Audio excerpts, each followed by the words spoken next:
औलाद का मोह। दिलीप और सुधांशु नाम के दो भाई थे। दिलीप की शादी कावेरी के साथ हुई और सुधांशु की शादी माया के साथ। शादी के बाद दोनों भाई अपनी अपनी पत्नी के साथ खुशी खुशी रहा करते थे। दोनों भाइयों के परिवार एक ही घर में रहता था। साथ में खाना, साथ में घूमना, कुल मिलाकर दोनों भाइयों का परिवार खुशहाल परिवार था। कुछ सालों के बाद दिलीप की पत्नी कावेरी को एक बेटा हुआ। भैया, आज मैं बहुत खुश हूँ। चाचा बन गया हूँ मैं। हाँ भाई साहब, इस बच्चे के घर में आने से तो रौनक आ गई है। मैं सबको बताऊंगी कि मैं तो चाची बन गई हूँ, चाची। तुम दोनों कितने अच्छे हो। हमारे बच्चे के आने से ऐसे खुश हो रहे हो जैसे ये बच्चा तुम्हारा ही हो। बस भैया, अब आपका बेटा इस दुनिया में आ गया ना, हम भी कोशिश करेंगे कि हमारा भी बच्चा जल्दी से इस दुनिया में आ जाए। और फिर आपका और हमारा बच्चा दोनों मिलकर दिन भर घर के आंगन में खेला करेंगे। कितना मजा आएगा ना। सच कहती हूँ माया, मैं भी उसी दिन का इंतजार कर रही हूँ जब तुम्हारी भी गोद भर जाएगी और मेरे बेटे को एक छोटा भाई या बहन मिल जाएगी। 1 साल बीत जाता है। दिलीप और कावेरी का बेटा अब 1 साल का हो चुका था, लेकिन सुधांशु और माया की कोई औलाद नहीं होती। माया, लगता है कि हमारी जिंदगी में बच्चे का सुख ही नहीं है। ऐसा क्यों कहते हैं? दिलीप भाई साहब का बेटा भी तो हमारा ही बेटा है ना। तुम्हारी बात बिल्कुल ठीक है माया, लेकिन फिर भी हमारा खुद का एक बच्चा होता तो कितना अच्छा होता। हाँ, कावेरी भाभी भी हमेशा कहती हैं उन्हें अपने बेटे के लिए एक छोटा भाई या बहन चाहिए। लेकिन देखिए ना, हमारी तो किस्मत ही कितनी खराब है। हमारे तो सारे ट्रीटमेंट भी फेल हो चुके हैं। डॉक्टर ने भी साफ साफ कह दिया है कि तुम कभी माँ नहीं बन सकती। वही तो सुधांशु, बहुत बुरी किस्मत है हमारी। लेकिन माया, हम अपनी किस्मत को इतना क्यों कोस रहे हैं? हम दिलीप भाई साहब के बेटे को अपने बेटे की तरह ही प्यार कर सकते हैं ना। हाँ जी, बिल्कुल सच कहा। मैं भी वैसा कर सकती हूँ। चाची हूँ, उसे छोटी माँ का प्यार नहीं दूंगी क्या? कुछ दिनों के बाद दिलीप का एक दोस्त दिलीप से मिलने के लिए आता है। अरे क्या बात है दिलीप, बधाई हो बधाई। और घर तो काफी बड़ा है तुम्हारा। वैसे तुमने अपने बेटे के बारे में क्या सोचा है? भैया, और क्या सोचेंगे, बस उसे पढ़ा लिखा कर अफसर बनाएंगे, उसकी पढ़ाई पर खर्च करेंगे। अरे भाभी, आपकी तो इतनी सारी प्रॉपर्टी है, आपको किस बात की चिंता? ले देकर एक बेटा ही तो है। अरे नहीं दोस्त, तुम गलत समझ रहे हो। इस घर में मैं और मेरा छोटा भाई दोनों रहते हैं। इस घर का आधा हिस्सा मेरे छोटे भाई का है। अच्छा, कितने बच्चे हैं तुम्हारे छोटे भाई के? भैया, उनके साथ ना कुछ प्रॉब्लम है। मेरी देवरानी कभी माँ नहीं बन सकती। अरे फिर किस बात की चिंता?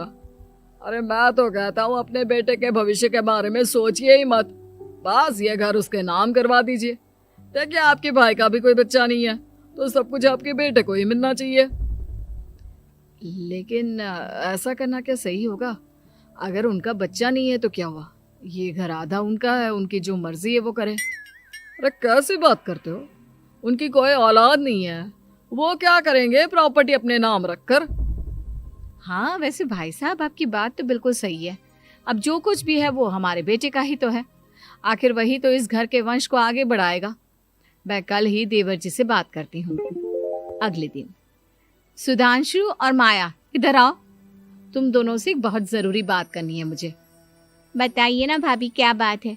आपको कहीं जाना है तो आप अपने बेटे को मेरे पास छोड़कर जाइए। मैं ही पूरा दिन रख लूंगी उसे। अरे नहीं माया, वो तो मुझे पता है। मैं किसी और चीज के बारे में बात करना चाहती हूँ। बताइए ना भाभी, क्या बात है? देखिए देवर जी, आपका कोई बच्चा है नहीं, लेकिन मैं जानती हूँ कि आप हमारे बेटे को अपने बेटे की तरह ही प्यार करते हैं। भाभी, बेटी की तरह नहीं, वो हमारा ही बेटा है। मेरे लिए तो वो मेरा ही बच्चा है। वही तो फिर क्यों ना ये सारी प्रॉपर्टी हम मेरे बेटे के नाम करवा दे, क्योंकि तुम्हारा हो या मेरा, हम सबका एक ही तो है बेटा। लेकिन भाभी, अभी तो वो सिर्फ 1 साल का है। अभी से प्रॉपर्टी उसके नाम करवाने का क्या मतलब है? देखिए देवर जी, जो काम जितना जल्दी हो जाए ना, उतना अच्छा। आने वाले वक्त का क्या भरोसा। भाभी भरोसा क्यों नहीं, हम तो हमेशा आपके बेटे को माँ बाप की तरह ही प्यार करेंगे। हाँ, लेकिन फिर भी मैं चाहती हूँ कि ये सारी प्रॉपर्टी मेरे बेटे के नाम हो जाए। अब मुझे नहीं लगता तुम दोनों को इसमें कोई भी परेशानी होगी, है ना? भाभी वैसे तो आप जो कह रही हैं वो बहुत जल्दबाजी है, लेकिन फिर भी अगर आपको ऐसा लगता है तो ठीक है, कल ही प्रॉपर्टी के पेपर बनवा लीजिए, मैं और माया उस पर साइन कर देंगे। इस तरह से अगले दिन प्रॉपर्टी के पेपर बनवाकर सारी प्रॉपर्टी दिलीप और कावेरी के बेटे के नाम पर करवा दी जाती है। कुछ दिनों के बाद सुधांशु, सुबह सुबह ये कौन लोग आ गए हैं तुम्हारे घर पर? भैया वो ऊपर वाला कमरा खाली पड़ा था ना, सोच रहा था किराएदार रख देता हूँ। लेकिन किराएदार रखने से पहले आपने हमसे पूछा भी नहीं। भाभी इसमें आपसे पूछने वाली क्या बात थी, हमें एक ही कमरे की जरूरत थी, इसलिए सोचा दूसरा कमरा किराया पर दे देते हैं, कुछ इनकम हो जाएगी। अरे माया, ये सारी प्रॉपर्टी अब मेरे बेटे के नाम पर है और यहाँ पर जो कुछ भी होगा उसके लिए तुम्हें मेरी या दिलीप की परमिशन तो लेनी पड़ेगी ना।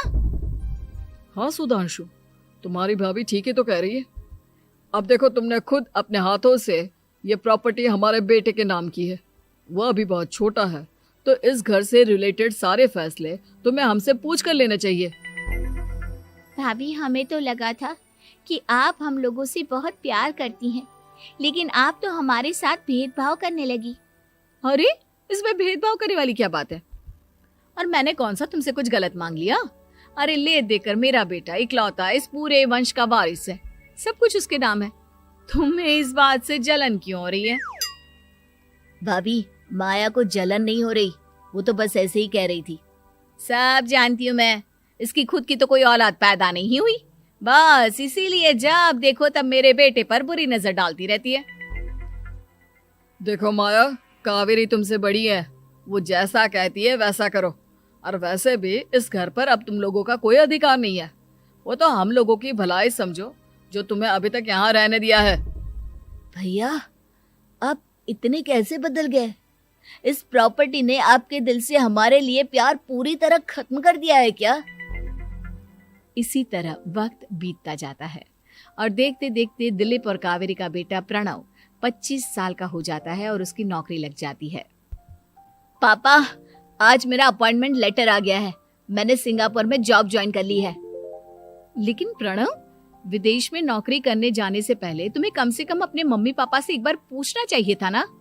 इसमें पूछने वाली क्या बात है माँ, मैं सिंगापुर जाकर जॉब करना चाहता हूँ तो करना चाहता हूँ। देखो प्रणव, हमने तुम्हारे लिए इतनी सारी प्रॉपर्टी यहाँ पर रखी हुई है, उन सब का क्या होगा?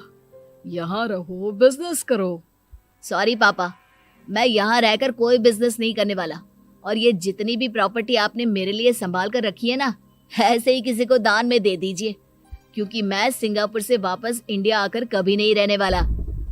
दिमाग खराब हो गया है तेरा, जानता नहीं तेरी वजह से हमने तेरे चाचा चाची से लड़ाई करके पूरा घर तेरे नाम करवा दिया था। हाँ तो ऐसा करने से पहले आपको सोचना चाहिए था ना। और मम्मा, मैं तो वैसे भी उस वक्त 1 साल का था, मेरा इस मैटर से कोई लेना देना नहीं है। कैसी बात कर रहा है ये लड़का? अरे तेरी वजह से अपने छोटे भाई से दुश्मनी लेकर बैठा हूं मैंने तो उसे घर से भी निकाल दिया। जानता नहीं तू, बाजू वाले घर में एक छोटा सा कमरा किराए पर लेकर रहते हैं तेरे चाचा चाची, और ये सब मैंने तेरे लिए किया। देखिए पापा, आपने जो कुछ भी किया अपने लिए किया। मैंने आपसे कब कहा था कि मुझे ये प्रॉपर्टी और घर चाहिए? और वैसे भी अपने भाई के साथ इस तरह का बिहेव करके आपने कोई अच्छा काम तो किया नहीं। तू सही कह रहा है बेटा, हमने तेरे चक्कर में अपने छोटे भाई जैसे देवर और बहन जैसी देवरानी को इस घर से निकाल दिया। बहुत बड़ी गलती हो गई मुझसे। ठीक है मॉम, तो अब आप अपनी गलती सुधारो, लेकिन मुझे तो फॉरेन जाना है, मैं वहीं जाऊंगा। अब आगे क्या करना है ये आपका डिसीजन है। और प्रणव सिंगापुर जॉब करने के लिए चला जाता है। कुछ दिनों के बाद जब दिलीप और कावेरी को अपनी गलती का एहसास होता है तो वो सुधांशु के घर पहुंचती है। सुधांशु, माया, हमें माफ कर दो, हमसे बहुत बड़ी गलती हो गई। क्या हुआ भाभी? आज इतने सालों के बाद अब हम गरीब लोगों के घर क्या करने आई हैं? भाभी, हमने तो खुशी खुशी अपने भतीजे को सब कुछ दे दिया, अब हमारे पास कुछ भी नहीं बचा है। भाई मुझसे बहुत बड़ी गलती हो गई, जो तेरे जैसे भाई को मैंने प्रॉपर्टी के चक्कर में घर से निकाला, और जिसके लिए मैंने ये सब कुछ किया वो खुद ही विदेश चला गया। भैया भाभी, जिस बेटे के लिए आपने हम लोगों को इतनी तकलीफ दी, आपस के प्यार को बिगाड़ा, जब वही आपसे दूर चला गया तो आपको इस बात का एहसास हुआ। लेकिन माफ कीजिए, अब हम आपके साथ रहने के लिए उस घर में नहीं आ सकते। नहीं नहीं माया, ऐसा मत कहो, मुझसे बहुत बड़ी गलती हो गई, प्लीज वापस चलो, मैं वो घर फिर से तुम्हारे नाम कर देती हूँ। भाभी, मैं उस घर का क्या करूंगी? किसके लिए? मेरा कोई बच्चा नहीं, मैं तो बस जिंदगी भर आप लोगों के साथ प्यार से रहना चाहती थी, प्रणव को अपने बेटे की तरह प्यार करना चाहती थी, लेकिन आपने मुझसे वो अधिकार छीन लिया। भाभी और भैया, एक सवाल पूछना चाहता हूँ आप लोगों से। जो बच्चा कुछ ही दिन पहले दुनिया में आया हो, जिस बच्चे के भविष्य का आपको पता ही ना हो, उसके लिए अपने पुराने रिश्तों को तोड़ देना, अपने सगे रिश्तेदारों से दुश्मनी मोल लेना, उनके साथ झगड़ा करना, उनकी बेइज्जती करना, क्या ये सही है? कम से कम हमें सही वक्त का इंतजार तो करना चाहिए ना। सिर्फ प्रॉपर्टी के लिए अपने सगे भाई को घर से निकाल दिया, वो भी अपने 1 साल के बेटे के लिए। क्या ये वाकई में सही था? जवाब दीजिए मेरी बात का।